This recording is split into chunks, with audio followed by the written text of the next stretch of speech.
So I'm sitting outside here, so if it gets a little bit noisy, it should be fine. But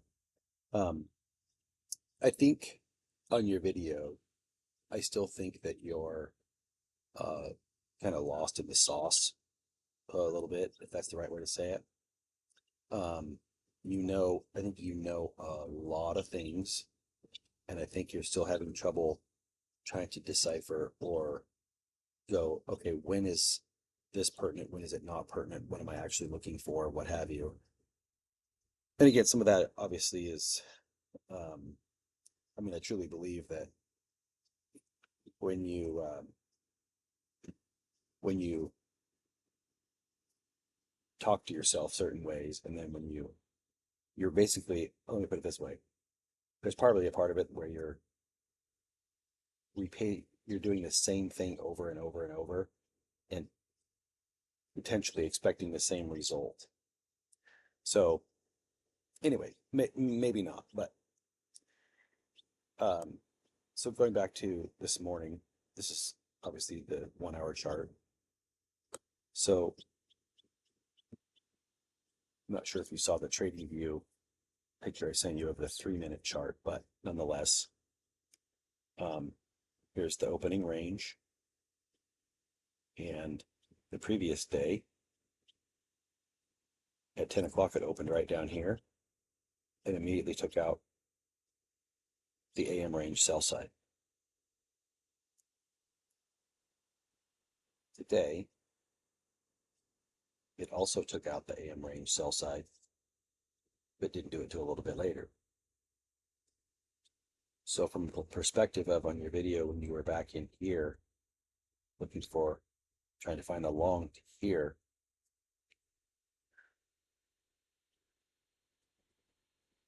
a couple things that maybe may help you is that, well, one thing I was going to tell you too is if you remember, if you go backwards, I think back to a while ago, maybe you still do it.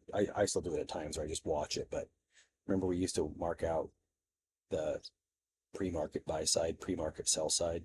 So we'd go back to 7 o'clock, and whatever the highest high and the highest low was prior to 9:30, we would call that pre-market buy side, pre-market sell side.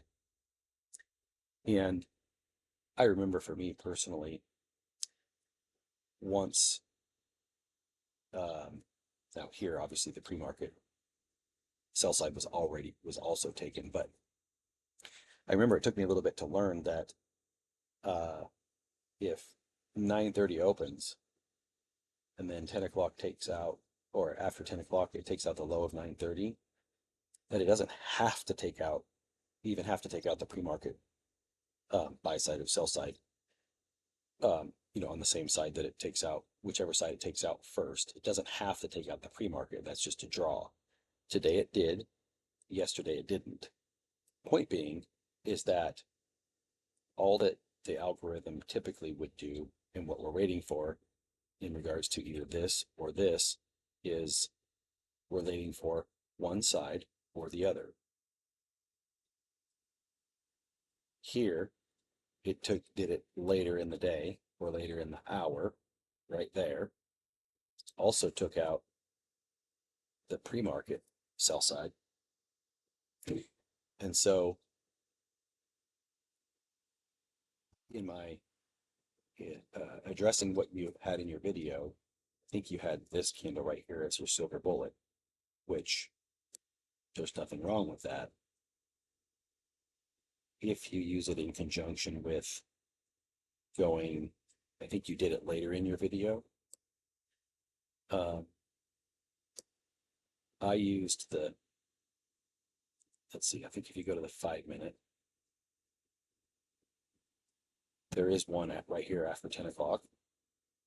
So yes, there's this one. Sorry, a little bit bigger here. The 10 o'clock candle also made a 5 minute CIVI, which in this scenario would be an inversion fair value gap. Sell side taken with the range, pre-market sell side taken. 5-minute change in the state of delivery, 5-minute institutional order flow entry drill. But the one thing that I wanted to point out is I used doesn't matter really what I used, but what I wanted to tell you was I used this, I had this 3-minute gap marked out right here. So especially when, so like even on the 3-minute chart, we can look at it this way and go, sell side taken, change in the state of delivery. And even if we didn't have this one, we have this 3-minute gap. So we would have low, high, lower low, and a breaker. So this would be a 3-minute gauntlet, fair value gap right here. Also would be an inversion. But the number one thing to remember is that it doesn't, if this is your silver bullet, it may not trade back down to this. So a silver bullet can be used as an inversion, but if it's so strong, it may not actually trade back down to it.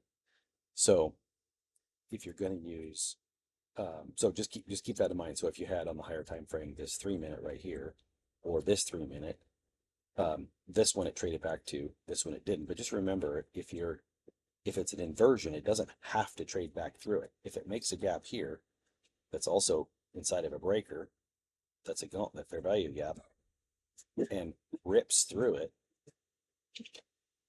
you may not get a trade all the way back down to the inversion fair value gap if it's strong enough. So anyway, so back to the 3-minute right here, you have this gap right here. So again, sell side, sell side, sell side, taken, shift in market structure, even. Let's go back to the 1-minute chart. Obviously, we have the liquidity respecting the lower quadrant of that 4-hour BC that you had, which was good job. This you had, hold on, I gotta move my timer. I don't know how to get rid of this there. So you had this as your silver bullet, I'm pretty sure. But if you had, so there's nothing wrong with that. You could call that your silver bullet, as long as if you keep, your conundrum when it traded above this silver bullet is going to come back down there, is going to come back down there. And what I was saying in my, maybe one of the comments on your YouTube channel was that if you have this 3-minute SIBI right here,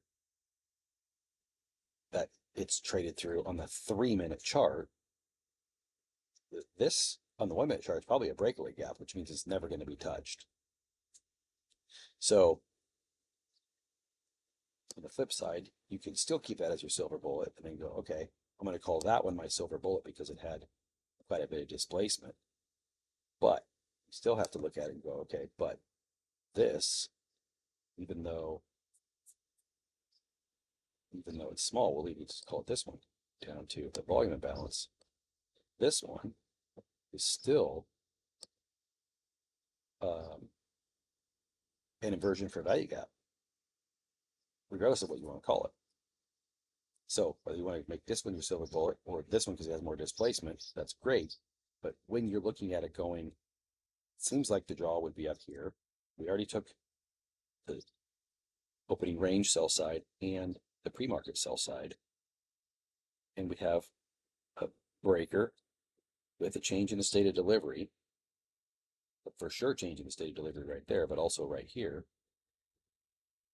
You have to look at that and go, okay, this, even though I did label this my silver bullet, it's still pertinent. So this ultimately really today was a breakaway gap. But even if you didn't know it was a breakaway gap, potentially if you have a higher time frame fair value gap on here and you then put it on there and then go back to the 1-minute chart, you can look at it and go, okay, I have a 3-minute fair value gap in here. it it may not even come down in here because it's staying above a 3-minute fair value gap. So we go to go to the 3-minute chart, and you can look at it from this perspective. This is what I say in Trading View. Your 1-minute silver bullet that you labeled is all the way down here. So when you see it from this perspective, and it's above the upper quadrant of the 4-hour CIVI or BC, this can also help you look at it and go, okay, my draw is here, but shit, it may not even come back down there.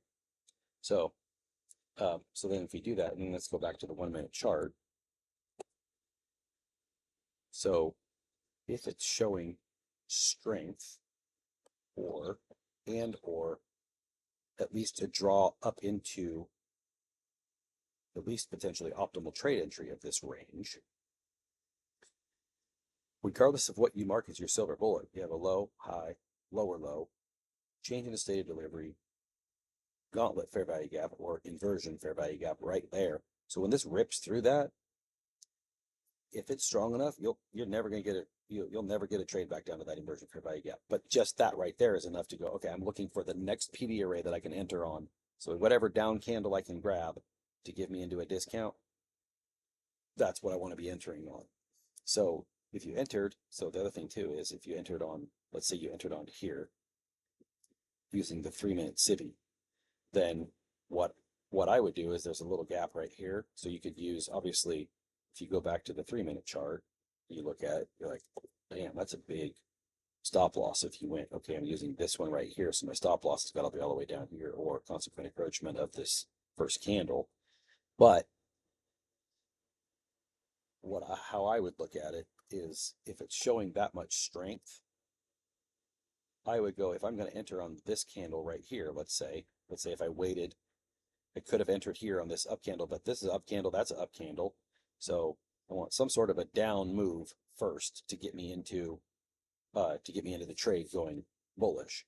So if you enter here, you could use this little gap right here and the consequent encroachment of that as a stop. And then you would have this inversion fair value gap, this breakaway gap, and the 3-minute CIVI above you. So worst case scenario, you could go down to, if you went down to this gauntlet and then went to consequent encroachment of that first candle, you could do that. But somewhere in there, you just have to kind of judge the strength of it. And, as far as the stop loss goes, but you can still use, potentially a stop loss on the 1-minute chart, even if you're using this and again, sometimes just having this on here is like, okay, I'm not entering on the 3-minute charts, but no, hush. I'm not entering on the 3-minute chart, but I'm using the fact that there's a 3-minute fair value gap there that has been traded through on the 3-minute chart as significantly more, what's the right word? Has significantly more substance to it than anything on the 2-minute chart or the 1-minute chart. No different than, trading up through a 5-minute fair value gap has more substance to it than a 3-minute fair value gap. So anyway, so that would probably be the bigger premise, is just that once you have that on there, you don't have to enter on it, but knowing that you're above that, and like you said, trading back down into the 830 fair value gap, what have you. And so basically the reality of it is that it basically was a repeat of yesterday. It just did it in a different time. It didn't. This closed at the 930 closed in the middle of the range, per se, and then a little bit of consolidation right here, traded down, took out the low of the range and pre-market. Yesterday it just closed down here, open, took it out, failed to get any lower, and then started going up. Today it took a little bit longer and then went down, and then gives you the same structure as far as bullishness goes. So anyway, so that's how I would kind of look at those. And again, if you thinking through that from that perspective down here is going to save you from going, it should go up, it should go up, it should go up. Well, you're right. It should, but now we're into 1030 and it's the day before FOMC. So structurally, market wise, you were talking about, well, I don't even know what stopped it in here. Well, there may not necessarily have to be anything market structure wise that stopped it in here, other than the fact that the market pre FOMC is in the mode of creating significant liquidity. So it's going to consolidate, consolidate, consolidate, consolidate, and um, and then it's going to rally before it takes this out. I mean, how many times have you seen it where, you know, it runs up right before the low and then comes down a little bit and then rallies? And it did the same thing here. It just took 45 minutes to do it or 30 minutes to do it and then did it in the macro. So that's the variance in the time. Now, so let's stop that for a second. So that's talking about very specifically the first range or the opening session today. But from a higher time frame, let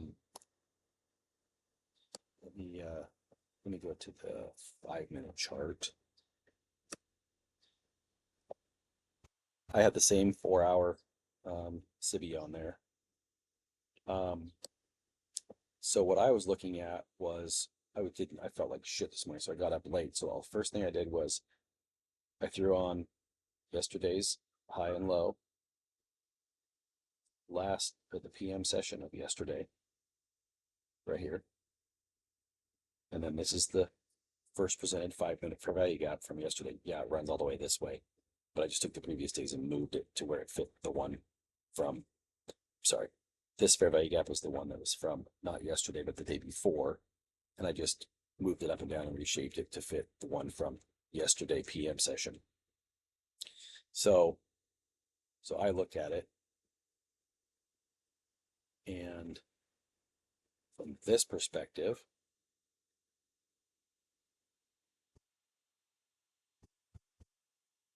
was yesterday's candle. The low was briefly taken out there. Somewhat relative equal highs. It failed to get to consequent encroachment of the PM sessions range. Traded down, hit 4-hour BC. So then the first thing I did was I went to so the first thing I did was go to the 4-hour. So that's the 4-minute. And I looked at it and I was like, okay, so here's the 6 o'clock candle, 6 a.m. candle. Like, okay, what have we already done? We've already taken out all of this sell side here at 2 with a wick. Then 6 a.m. comes down, leaves a body in all of these, and then also leaves a wick and takes this out. So then I looked at it and I was like, okay, so if it's going to go lower and not just from an inefficiency perspective, in the 4-hour chart, this is the closest sell side. So if it's actually going to go lower for more liquidity on the 4-hour chart, it would need to go all the way down there. So I did not see that as a likely candidate because we had barely moved. We didn't even have one body in the lower quadrant of the previous day's PM section. So let's go back to the, oh, actually, let me go show you one more thing too. I also went from the 4-hour to the 1-hour. I was like, okay, what do I got over here? And here I have a 1-hour bullish breaker. So I felt that's what made me think, I guess, basically in conjunction with the fact that, knowing how no different than we used the last 30 minutes of a 4-hour candle, knowing in my back testing from a daily perspective, how pertinent if I use the daily range and then use the last 4 hours session and its 5-minute fair value gap, in the last 2 days, that information has been very pertinent. So when we were down here, when we were down in here, I was trusting that we weren't going to go much lower at all. So, and then once we took out the opening range sell side, then pre-market sell side, that immediately puts me up to the the top of the opening range. But what I did was I basically took the concentrated encroachment on the 1 hour chart of this SIBI, which is this line right there, which happened to line up almost dead nuts with the concentrated encroachment of the opening range gap. And so when I went long, all I was looking for was that in my trade. But I also, sure, it ran up to consequent encroachment almost, at least with the wicks in the 1 hour chart, to the previous days, or to this 4 hour session from the end of yesterday. So, but I only cared about getting this. I wasn't going to sit and try and hold it for the daily range. So anyway, so we go back to the 5 minute. Show you that so you can look at it one more time. So if you kind of look at it from the 5 minute chart, it's like previous day, high and low. There's a candle at the other. Or about that. I think there's one of my lines here. Basically, what I have is these are my 2 o'clock and 6 p.m. So I can easily grab this range. So it's possible. Well, anyway, you get the point. This range might be off. Just go. Let's see. 6. Anyway, you get the point. Might have been off just a little bit, but I'm on the 5 minute chart. So anyway, but that's what I was using for my draw. Let me look at the 5 minute chart.